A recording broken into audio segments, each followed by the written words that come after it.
সুপ্রিয় শিক্ষার্থীরা কেমন আছো সবাই? আশা করি ভালোই আছো। আজকে আমরা গল্প 4 থেকে শুরু করব। আর ক্লাসগুলো যদি তোমাদের উপকারে আসে তাহলে অবশ্যই চ্যানেলটি সাবস্ক্রাইব করতে ভুলবা না। আত্মমর্যাদা রক্ষায় পদক্ষেপ নেই। স্থান স্কুলের মাঠ।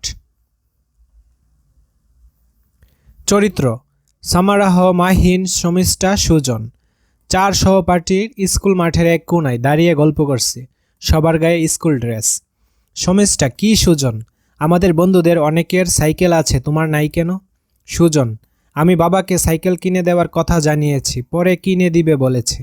শমিষ্ঠা: তোমার সাইকেল কেনা হতে হতে আমরা কলেজে উঠে যাব। শমিষ্ঠার কথা শুনে মানহা হেসে দিল।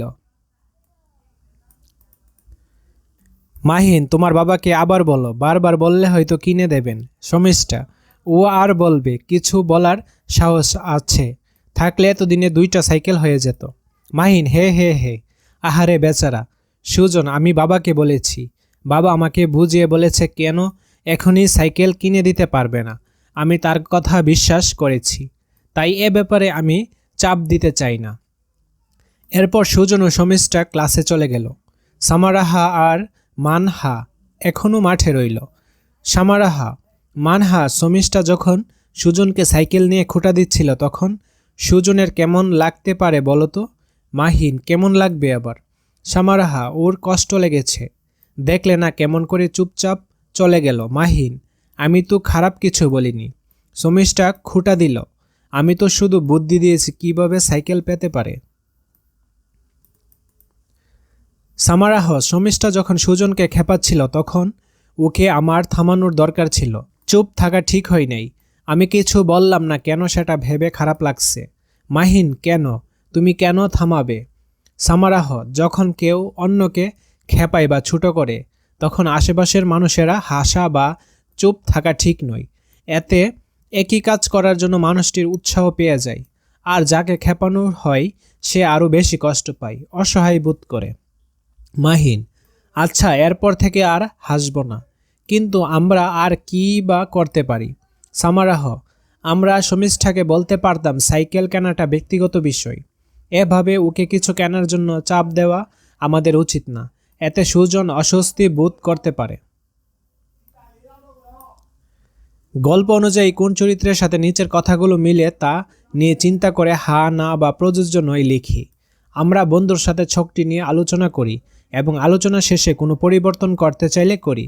তো চলো এখন আমরা এর আনসার স্ক্রিপ্টে চলে যাই। চরিত্র: শমিষ্ঠা, সুজন, মাহিন, সামারাহ।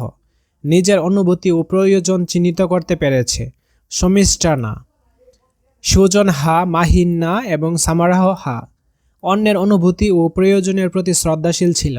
শমিষ্ঠা না, সুজনের ক্ষেত্রে প্রযোজ্য নয়। মাহিন না, সামারাহ হা। প্রয়োজনে দৃঢ়ভাবে না বলতে পেরেছে। শমিষ্ঠা প্রযোজ্য নয়। সুজন হা, মাহিন প্রযোজ্য নয়, সামারাহ প্রযোজ্য নয়। দৃঢ়ভাবে নিজের অনুভূতি, প্রয়োজন ও মতামত প্রকাশ করতে পেরেছে। শমিষ্ঠা প্রযোজ্য নয়। সুজন হা, মাহিন প্রযোজ্য নয়, সামারাহা না। ঠিক আছে, নিচের প্রশ্নগুলো পরে উত্তর তৈরি করি। বন্ধুর সাথে প্রশ্নগুলো নিয়ে আলোচনা করি এবং আলোচনা শেষে কোনো পরিবর্তন করতে চাইলে করি। তো চলো এখন আমরা এই সকল প্রশ্নের অ্যান্সার স্ক্রিপ্টটা দেখে নিই। সামারাহা শমিষ্ঠাকে কি বলতে পারত? সামারাহা শমিষ্ঠাকে বলতে পারত সাইকেল কেনাটা তার ব্যক্তিগত বিষয়, এছাড়া হয়তো তার আর্থিক সমস্যা রয়েছে, তাই সাইকেলটি কিনতে পারিনি। কাউকে কষ্ট দিয়ে কথা বলা ঠিক নয়। আমাকে কেউ কোনো বিষয়ে জোরাজুরি করলে আমি কি করব? প্রথমে নিজেকে শান্ত রাখব, তারপর তাকে বুঝিয়ে বলবো এবং আমার অনুভূতির কথা তাকে জানাবো। কাউকে উত্ত্যক্ত হতে দেখলে আমি কি করব? প্রথমে যে উত্ত্যক্ত করেছে তাকে বুঝিয়ে বলবো এসব করা ঠিক নয়, কিন্তু যদি না বুঝে তাহলে তার প্রতিবাদ করব। আমাকে কেউ উত্ত্যক্ত করার চেষ্টা করলে আমি কি করব? প্রথমে আমি স্থান ত্যাগ করব, তারপর নিজেকে শান্ত করব এবং প্রয়োজনে অন্য কারো সহযোগিতা নিব। ঠিক আছে। গল্প 5, সম্পর্কের যত্নে কথা বলি। স্থান, বাসা। চরিত্র: আমিন, রাবেয়া আমিনের মা, রহমান আমিনের বাবা। আমিন গল্পের বই পড়েছে, এই সময় তার মা এসে তাকে দোকান থেকে পেঁয়াজ কিনে আনতে বলল। আমিন: এখন না গেলে হয় না, আমি বই পড়ছি। আমিন: সকালেই তো ডিম কিনে আনলাম, তখনই বলতে পারতে। রাবেয়া: আমিন, এখনই উঠ তো, দোকান থেকে 1 কেজি পেঁয়াজ নিয়ে আস। রাবিয়া, এখনই লাগবে, নয়তো রান্না হবে কি করে?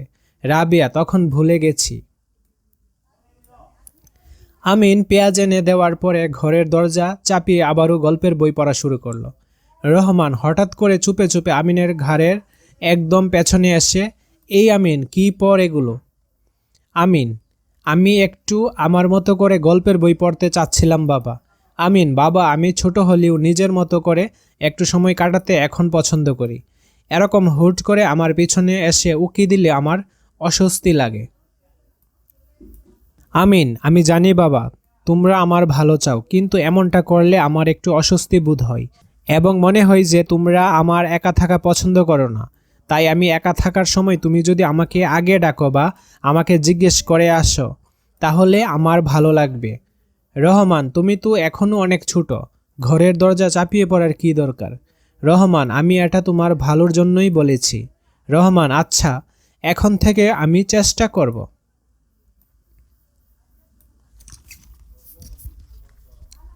কিছুক্ষণ পরে প্রেক্ষাপট, রহমান চুলায় তরকারি নাড়াচ্ছে এবং রাবিয়া পেঁয়াজ কাটছে। রহমান, তা আসলে ঠিক বলেছে, কিন্তু ও একা থাকলে আমার মনে হয় ওর কি শরীর অসুস্থ, মন খারাপ বা বন্ধু বা অন্য কারোর সাথে?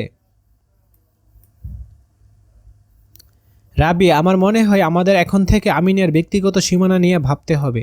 ও এখন বড় হচ্ছে, ওকে নিজের মতো করে সময় কাটাতে দিতে হবে। রাবিয়া, তা ঠিক, আমাদেরকেও ওর সাথে ধৈর্য ধরে শান্তভাবে কথা বলতে হবে, তবে আমরাও যেন ওর ব্যক্তিগত সীমানায় অযাচিতভাবে চলে না যাই। রহমান, এটা ভালো বলেছ, তাহলেই আমিন ওর মনের কথা নির্দ্বিধায় আমাদেরকে বলতে পারবে। তখন ওর সমস্যার কথা আমাদেরকেও জানাতেও আর সংকোচ করবে না। রহমান, ঠিক আছে, এরপর থেকে তাই করব। গল্প অনুযায়ী কোন চরিত্রের সাথে নিচের কথাগুলো মিলে তা নিয়ে চিন্তা করে হা না অথবা প্রযোজ্য নয় লিখি। আমার বন্ধুর সাথে ছকটি নিয়ে আলোচনা করি এবং আলোচনা শেষে কোনো পরিবর্তন করতে চাইলে করি। তো চলো এখন আমরা অ্যান্সার স্ক্রিপ্টে চলে যাই। এখানে চরিত্র 3টি দেওয়া হয়েছে। আমিন, রাবিয়া, রহমান নিজের অনুভূতি ও প্রয়োজন চিহ্নিত করতে পেরেছে। আমিন হা, রাবিয়া হা, রহমান হা। অন্যের অনুভূতি ও প্রয়োজনের প্রতি শ্রদ্ধাশীল ছিল। আমিন না, রাবিয়া না, রহমান হা। দৃঢ়ভাবে নিজের অনুভূতি, প্রয়োজন ও মতামত প্রকাশ করতে পেরেছে। তো তারা 3জনই হা। নিচের প্রশ্নগুলো পরে উত্তর তৈরি করি, বন্ধুর সাথে প্রশ্নগুলো নিয়ে আলোচনা করি এবং আলোচনা শেষে কোনো পরিবর্তন করতে চাইলে করি। তো চলো এর অ্যান্সারের স্ক্রিপ্টে চলে যাই। আমিনের কি নিজের মতো সময় কাটানোর সুযোগ থাকা উচিত? কেন বা কেন নয়? আমিনের মাঝে মাঝে নিজের মতো করে সময় কাটানো উচিত, কারণ আমিন এখন বড় হচ্ছে এবং তার ব্যক্তিগত সীমানার বিষয়ে সচেতন হয়েছে। নিজের মতো সময় কাটানোর সুযোগ থাকলে ব্যক্তিগত সীমানাও সুরক্ষিত থাকে। আমিনের কোন পদক্ষেপগুলো তার ব্যক্তিগত সীমানা ধরে রাখতে সাহায্য করেছে? আমিন দৃঢ়ভাবে নিজের প্রয়োজন, অনুভূতি ও মতামত প্রকাশ করতে পেরেছে। এটাই তার ব্যক্তিগত সীমানা ধরে রাখতে পেরেছে। আমিনের মতো পরিস্থিতিতে পড়লে আমি আমার পরিবারের সদস্যদের কি বলবো?